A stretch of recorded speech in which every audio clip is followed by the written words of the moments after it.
Halo semuanya, selamat datang kembali di video analisa harian XAUUSD bersama Amandana. Dan ini adalah analisa harian XAUUSD pada hari ini tanggal 9 Juli 2026, hari Kamis. Seperti biasa, jika kalian semua suka dengan videonya, jangan lupa like dulu videonya, subscribe bagi belum subscribe, hidupkan lonceng, dan di-share ke yang lain.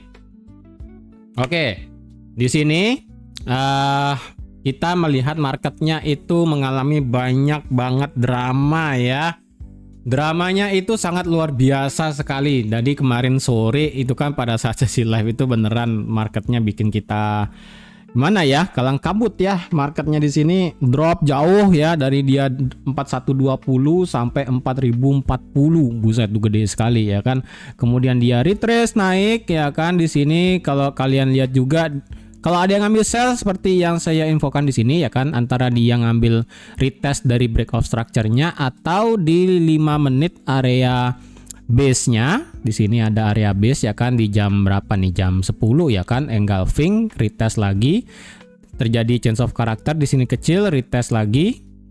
Time frame kecil seharusnya ada engulfing sih. Di sini seharusnya kalian bisa cari sell kemarin malam. Ya. Ini marketnya kemudian drop ke bawah dan ya dia sudah mengambil utang yang ada di harga 4039. Ya, berarti di bawah di sini ya. Di bagian bawah-bawah di sini itu kalau boleh saya bilang utangnya itu sudah clear semua kalau kita bicara di atas level 4000. Oke? Semua utang yang ada di atas 4000 dengan harga yang sekarang di 4073 ya, itu sudah clear semua. Tapi kalau utang yang di bawah 4000 sih banyak ya kan, sampai 3960 tuh ada utangnya. Tapi kalau kita beranggapan 4000 sebagai level yang wajib ditahan, sekali lagi weekly kita belum ada close di bawah 4000 ya. Jadi kalau misalnya logikanya seperti itu, ini di bagian bawah di sini itu sudah clear, tidak ada utang sama sekali di bagian 4000 plus ya, dengan harga sekarang di 4074, 4075 ini sudah diambil semuanya. Oke? Jadi kalau sudah diambil semua, berarti apakah potensi marketnya justru akan naik mengincar yang di atas? Kalau kita lihat sekilas ya, di sini kan seperti tidak ada ekornya ya. Ini beneran kecil sekali sih. Tuh kecil banget. Cuman di sini kalau kita sekilas memang tidak ada ekornya, tapi di sini sih ada ekornya ya. Jadi kalau kita drop down sampai ke M1 kemarin itu dropnya itu nggak ada gini ya, nggak ada apa namanya, normal sih dropnya. Sebentar. Normal sih, ya normal sih ya. Sampai ke M1 di sini bahkan normal gininya. Area candle tidak punya ekornya. Jadi kalau memang dia marketnya bergerak naik, dilihat di atas sih ini tidak ada utang ya. Ntar coba kita cek dulu ya. Bener nggak ini udah nggak ada utang di atas ya? Dengan dia pergerakan ekstrim kemarin itu di sini sih nggak ada ya. Ini sudah diambil di 4021. Ini udah nggak ada. Ini nggak ada, kosong semua sampai ke 4000 kemarin 4180. Di atas 4180 nggak ada, bersih. Tapi kalau kita paksakan ke M1 ya, kalau kita paksakan ke M1 mana ya? Oh, normal sih, semuanya ada ekornya nih. Oh, di sini nggak ada nih. Ini jarang sih saya buka M1 ya. Di sini sih nggak ada nih 4155. Tapi itu jauh banget sih ya. Ya udah, oke, nanti kita breakdown lagi ya. Oke, untuk hari ini bagaimana ya? Kalau kita lihat ini kan dramanya kemarin itu sempat membuat lower low lebih dalam dan meretest H4. Jadi bayangin nih, dia beneran meretest last extreme resistance become support di H4 yang ada di 4035. Itu wow sekali sih ya. Dan beneran itu adalah tujuannya untuk mengambil candle nggak punya ekornya. Dan kemudian di sini marketnya langsung reject naik, dan ya kita harus menunggu sih sebenarnya bakal bagaimana. Oke, untuk masalah geopolitik ya, di sini sih bisa kalian baca sendiri di websitenya investinglife.com. Di sini ini banyak banget masalah berita kemarin, masalah Iran mau nyerang gitu kan, atau enggak Iran diserang sama Amerika, dan juga Amerika mau men-take over Pulau Kak gitu kan. Ini banyak banget lah beritanya kemarin. 4 jam yang lalu gitu kan, tuh ini 5 jam yang lalu ini, wah berita tentang ini naik sekali dan itu ngebuat harga minyak naik sampai 7%. Itu kemarin gila sih. Oke. Dan kalau dibilang ada berita terbaru, ya ini berita terbaru sih. Ini yang dimana Iran meluncurkan misilnya ke Bahrain dan ya ini ada siren lagi. Dan di sini katanya juga di sini Iran ingin mencapai kesepakatan. Nggak tahu lah ya ini apakah drama lagi, kembali lagi kita tidak tahu. Oke, kalau kita bicarakan kemarin masalah FOMC meeting minutes. Jadi tetap sih ya, tidak ada perubahan statement. Ini bisa dibilang isinya itu cenderung hawkish, yang dimana beberapa peserta itu berkomentar bahwa alasan untuk menaikkan kisaran target suku bunga gitu kan. Tapi memang menyatakan kenaikan suku bunga, tapi di sini untuk sekarang adalah mendukung untuk mempertahankan dengan level sekarang. Jadi ini dari segi FOMC meeting minutes-nya itu tidak ada perubahan, walaupun kita mendapatkan data NFP kemarin ternyata tidak mengubah statement ya. Siapa tahu kan bisa aja berubah atau nggak, terdapat misalnya mungkin bisa terdapat sesuatu petunjuk yang tidak disampaikan sama Kevin Wars kemarin mungkin gitu kan. Tapi ternyata enggak sih ya. Ini tetap tidak berubah ternyata statementnya. Jadi kalau dibilang ini hawkish, iya. Cuman ini sudah diantisipasi sih sebenarnya. Nah, sekarang pertanyaannya adalah bagaimana dengan kondisi geopolitik yang sekarang memanas lagi ya, dengan kondisi semuanya ini kembali lagi gitu kan ya. Ini bakal menjadi cukup pusing sih ya. Nanti malam kita akan mendapatkan tingkat pengangguran mingguan diperkirakan akan naik dari 215 ke 218, dan kalau dilihat apakah itu akan bisa mempengaruhi XAUUSD, ya itu seharusnya ya sih bisa. Oke, dan sekarang kalau kita lihat, kita breakdown ya, kita ke time frame. Oh sorry, saya delete. Ini di bagian atas, sementara saya belum delete dulu ya, saya diemin aja lah dulu. Kita ke daily dulu ya. Daily, kita back ke daily yang dimana marketnya ini itu retest 4072 dan marketnya tutup di atas 4072. Berarti ini bisa dibilang marketnya respect terhadap 4072 ini 4071, 4071. Ini berarti bisa dibilang marketnya respect terhadap resistance become support sebelumnya. Dan kalau ditarik pakai fib, ini berarti 61,8 lewat sih. Ya, 61,8 lewat di bahkan ini sampai dia lewat 61,8 ya kan. Dan kemudian dia sudah terbang naik sampai ke 4090 bahkan ya. Sampai ke 4090. Nah, sekali lagi pertanyaan sekarang, apakah ini akan menjadi potensi low dalam internal structure-nya, atau justru ini akan memulai yang namanya kelanjutan tren bearish secara daily? Ingat ya, yang saya tulis di sini sebagai roadmap adalah internal structure-nya atau enggak pergerakan saat ini. Tapi kalau bicara swing itu nggak akan saya tulis ya kan. Tapi ingat, swing daily adalah masih kondisinya high low. Oke, selama dia tidak di atas 4384, ini masih akan cenderung sebagai bearish. Dan kalau dilihat juga ya kan, dari sini sampai sini marketnya sudah kena 50%, walaupun hampir 61,8 sih. Ya, hampir 61,8. Kalau kita bicarakan dengan body candle, ya body candlenya pun juga sama 50% doang gitu kan. Jadi kalau dibilang ini potensinya sudah selesai retracement dan potensi balik muter ke bawah, menurut saya sih hari ini ya keputusannya, kalau misalnya hari ini marketnya bisa tutup di bawah 4070, ataupun kalau bisa ya tutup di bawah 4050 sebagai angka psikologi ya, 4050 di sini, maka ini akan menjadi bias yang akan sangat luar biasa ekstrim. Marketnya akan kembali lagi back to bearish, mengejar low yang ada di 3950. Walaupun 4000 kita tidak tahu apakah tiba-tiba 4000 bakal ada yang masuk lagi atau enggak. Ya, jadi sekali lagi ini 4000 sebenarnya menjadi area strong supportnya. Strong support, strong valid support juga.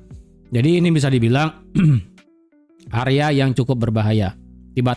kita kan nggak tahu ya, tiba-tiba bisa aja masuk sehingga candle weekly besok itu tidak tutup di bawah 4000. Itu juga bisa. Jadi ini sebenarnya menjadi titik menentu sih. Apakah pasti dia akan retrace naik lagi ke atas? Bukan retrace naik, melanjutkan kenaikan daily internal structure untuk membuat higher high dan ini akan menjadi higher low-nya. Atau justru ini akan menjadi kepastian marketnya akan tutup di bawah dan melanjutkan bearish trend secara swing besarnya. Ini menjadi titik dilema ini sebenarnya ya. Walaupun kita mengesampingkan dengan kondisi geopolitik dan juga FOMC yang sudah keluar tadi. Ini beneran ini dilema sebenarnya. Rada-rada sih sebenarnya di sini, oke? Daily kalau kita lihat juga indikatornya, stokastiknya sih dengan dia drop kencang di sini ya. Jadi kalau kita lihat sekilas, penurunan total kemarin dari high tertinggi ke low-nya itu adalah minus 2,72%. Tapi kalau kita hitung dari pembukaannya, itu adalah minus 2,05%. Dan kalau kita ukur seberapa besar kekuatan bearish bullishnya, bearishnya itu 587 pip, bullishnya itu 534. Jadi bisa dibilang bearishnya memang lebih banyak tekanannya, tapi tekanan bullishnya di sini itu bisa lumayan hampir menyaingi tekanan bearish. Ya, tuh kalian bisa lihat sendiri. Bearishnya di sini, ya, ini bearishnya minus 1,42, bullishnya 1,34. Beda tipis, lagi dikit. Ya, jadi ini ya tekanan bearishnya masih ada karena marketnya masih ya kondisi geopolitik lah ya kalian tahu, oke? Ini bakal menjadi titik penentu jadinya di sini untuk di daily. Dan jujur apakah saya ada niat untuk cari swing buy di sini? Jujur saya belum niatan untuk cari swing buy. Ya, swing buy dalam artian mengharapkan marketnya naik sampai ke 4200 lagi plus untuk bisa cari swing sell. Ya, belum. Sekarang sih belum ya. Nggak tahu deh nanti. Oke. Oke, berarti di sini akan saya hapus dulu ya beberapa level di sini karena ini beberapa levelnya sudah tidak terlalu bagus dipakai. Berarti kita tidak mendapatkan level yang bagus ya di sini ya. Ini daily 4070. Ya, saya delete dulu lah ya supaya tidak mengganggu time frame yang kecil. Jadi ke H4, sekarang H4 bagaimana? Ya, ini H4 tetaplah bearish ya. Dengan sekarang untuk change of karakternya itu ada di sini. Ya, ada di sini. Ingat ini H4-nya masih adalah dia ngebuat low, lower high dan lower low. Jadi kalau dibilang ini potensinya adalah membuat higher high lagi, lower low lagi, bisa, tetapi sih problemnya cuma satu nih. Kalau kita bicarakan per satu candle ya, internalnya di sini itu justru sudah change of character. Mungkin di H1 lah ya, mungkin di H1 antara change of character atau dia ngambil inducement deh. Ini agak sedikit dilema. Oke. Jadi di 4035 ini akan tetap sebagai area resisten become support H4. Untuk di H4-nya sendiri kita pakai di 4100 ini ya, tetap 4100 ini akan menjadi titik titik putar. Apakah jika marketnya memilih untuk naik ke atas break 4100 lagi, ini justru marketnya akan bisa kembali lagi bullish. Ya, untuk sekarang karena tekanan masih di bawah 4100, ini tekanannya masih bearish. Oke, tekanan masih bearish di sini. Jadi kalau ada ingin cari sell, ya ini sih masih ada peluangnya buat cari sell, tinggal cari aja lah konfirmasinya ya. Antara kalian tunggu ini marketnya naik ke 4100 buat retest ya kan supaya valid, di breakout, di retest dan turun ya kan, karena kan kebiasaannya di sini. Breakout 4100, retest 4100 dan dia terbang. Ya ini kalau dibilang breakout 4100, retest 4100, turun. Itu semoga. Jadi kalau memang bisa cari sell nanti di 4100 silahkan, kalau enggak ya jangan dipaksain. Oke, ini H4 masih bearish. Indikator mengatakan H4 masih sih tidak berubah ya, karena kalau dilihat stokastiknya ini dengan dia drop ekstrim itu tidak sampai membuat stokastiknya turun di bawah zona overbought. Oversold ya. Dia masih bermain-main di jurang kematiannya sih bisa dibilang ya, di antara 20, 21, 19, pokoknya kisaran itulah. Dia tidak mau turun lebih lanjut. Dan itu juga didukung oleh stokastiknya yang masih main-main di 40 dan 30. Ya, 40 dan 30. Ini masih menjadi dilema. Apakah ini marketnya beneran sudah selesai bullish secara ekstrimnya, atau ini adalah batas terakhir bullish marketnya. Ini jujur kalau dilema, yes, ini sebenarnya dilema karena sekali lagi marketnya di sini tidak terlalu bagus pergerakan kemarin, tapi tetap secara internalnya di sini strukturnya tetaplah bearish. Ini tetap tidak berubah ya. Daily internal bullish, H4 internal adalah bearish. Dengan sekarang change of character ada di sini. Ya, ada di harga 4134. Oke, kalau ada yang mau cari sell bagaimana? Kalau ada yang mau cari sell, mau nggak mau sih wajib tunggu di bawah 4030 sih. Antara nanti dia retest 4100 ya kan? Kayak begini bisa, atau ya udah sekalian aja di bawah. Tunggu dia di bawah, retest, turun. Bisa sampai ke 4000 ya. Antara 4000 atau sampai ke support ini juga nih yang valid di sini kan. Nih yang valid nih. Gitu. Harapan saya sih dia retest 4100 ya kan, karena biasanya itu 4100 itu oke levelnya. Tapi nggak tahu deh apakah bakal bisa dites 4100 atau enggak. Kita lihat aja lah. Oke, ini intinya untuk di H4. Sementara ini masih biasnya adalah bearish, tinggal tunggu di mana marketnya, apakah dia retrace dulu naik, retest 4100 baru turun, atau dia langsung break di bawah 4035, 4030 baru lanjut turun lagi. Oke, sekarang ke H1. Nah, ini yang saya bilang di H1 ya, yang dimana H1-nya ini H1-nya kan bearish, cuman H1-nya di sini itu dia ngebuat high, dia ngebuat low, dan dia ngebuat high. Nah, di sini memang dia itu adalah seperti teori change of character, ya kan? Seperti teori change of character. Cuman di sini itu hanya ekor doang. Nah, ekor doang di sini itu dia menandakan berarti ada dua kemungkinannya. Apakah di sini akan menjadi inducement di sini, ya? Apakah ini akan menjadi inducement? Jika ini menjadi inducement, maka ini akan menjadi break of structure di bawah. Berarti ini high di sini 4090 akan valid menjadi lower high-nya. Tapi kalau misalnya ini tervalidasi justru adalah change of character, berarti untuk high yang ada di 4090 di sini, ini akan menjadi break of structure. Ya. Nah, kalau udah kayak begini sekarang kita bagaimana menyikapinya. Sebenarnya sih ya, kalau kalian ini biasnya adalah bullish untuk di time frame H1 adalah kalian tunggu break of structure di atas 4090 walaupun itu bertentangan dengan H4-nya di 4100. Ya, sekali lagi itu bisa bertentangan, tapi itu bisa juga sesuai jika perjalanan H1-nya itu adalah dia ngebuat high di sini ya kan, dia ngebuat high. Sorry jelek banget gambarnya. Saya gambar di samping ya. Begini ya kan, turun nih hanya sebatas retracement, turun. Dia membuat break of structure ya kan. Membuat break of structure, retest, naik ke halang 4100, kemudian dia membuat change of character ke bawah lagi. Nah, ini berarti akan bisa sejalan dengan time frame H4-nya yang dimana dia melakukan retest 4100. Dan ketika ini semua back to bearish lagi semuanya, itu baru kalian bisa sell.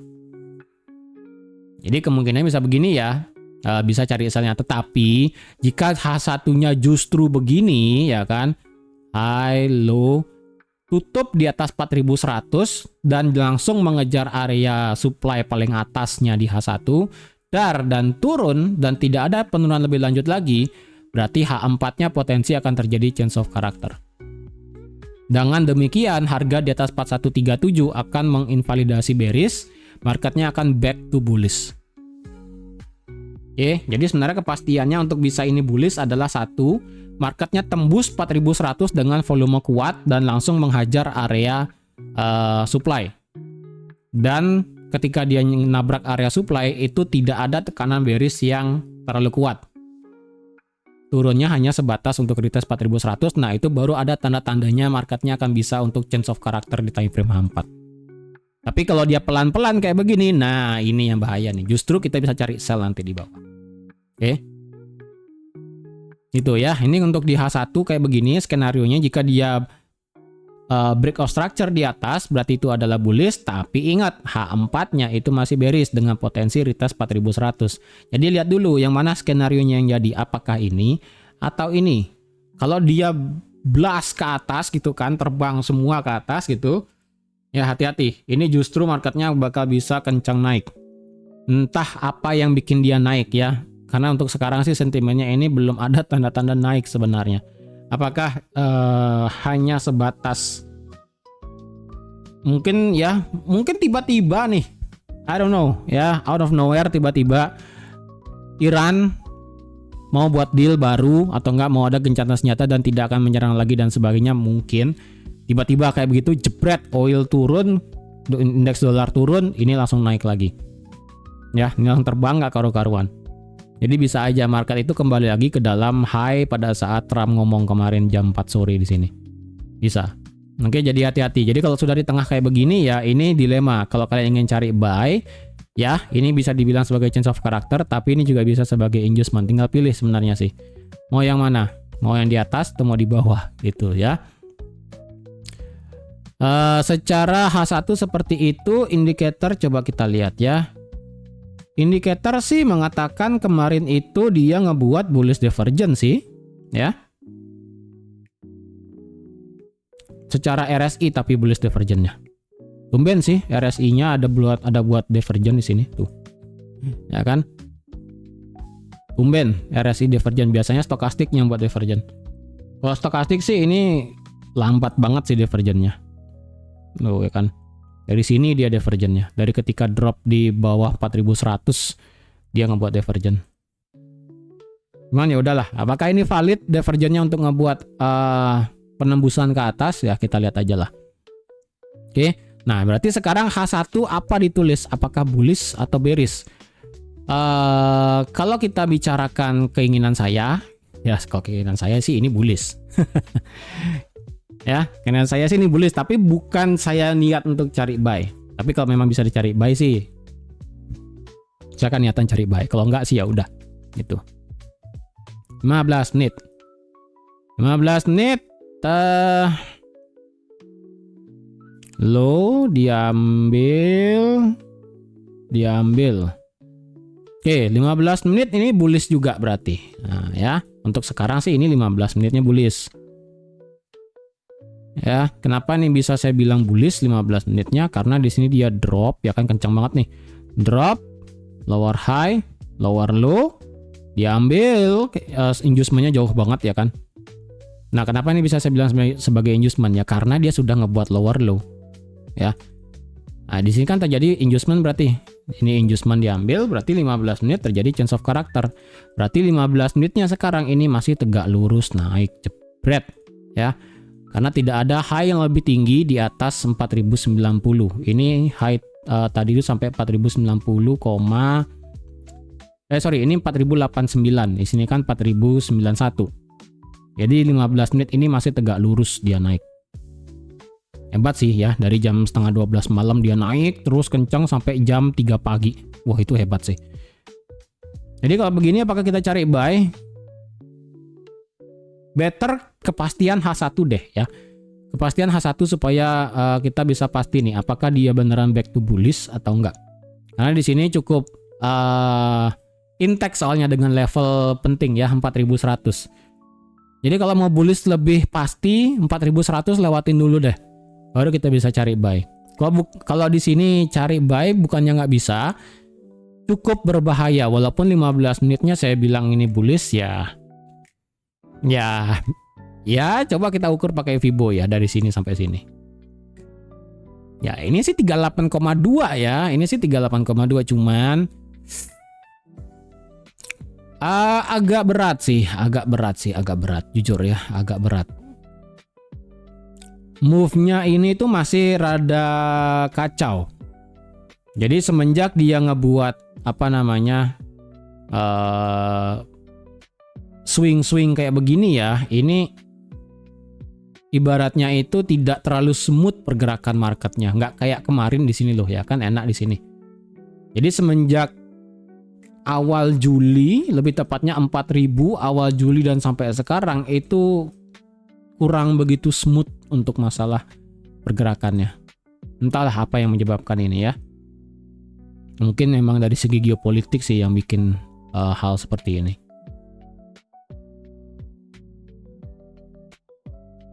Oke. Jadi saya rasa sekian dulu ya. Sebelum saya tutup ya. Coba kita cari sampai ke M1 ya sebelum saya tutup. Jadi kalau sudah mau selesai ya kalian boleh tutup lah ini videonya ya. Untuk M5 kita clear ya, tidak ada candle nggak punya ekor di sini. Clear banget nih, udah nggak ada ya kan, kosong. Sampai ke 4134 nggak ada. Ke atas ini banget nggak ada. Tuh bersih ya kan. Kalau kita pakai M1, kalau M1 sih seharusnya banyak ya. Karena kalau udah M1 tuh kita bicarakan time frame terlalu kecil. Di sini satu ada 4080, kemudian ini udah diambil.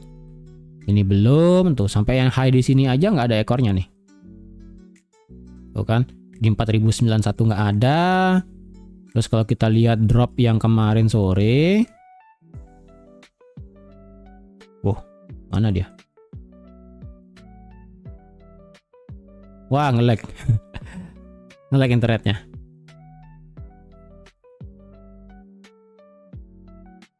Ya, nge-lag. Berarti nggak boleh dikasih lihat ya. Berarti saya rasa sekian dulu lah ya untuk analisa XAUSD pada hari ini. Terima kasih sudah menonton video sampai habis. Terima kasih juga sudah like, share, dan subscribe seperti biasa. Dan sampai jumpa lagi di analisa harian XAUSD selanjutnya.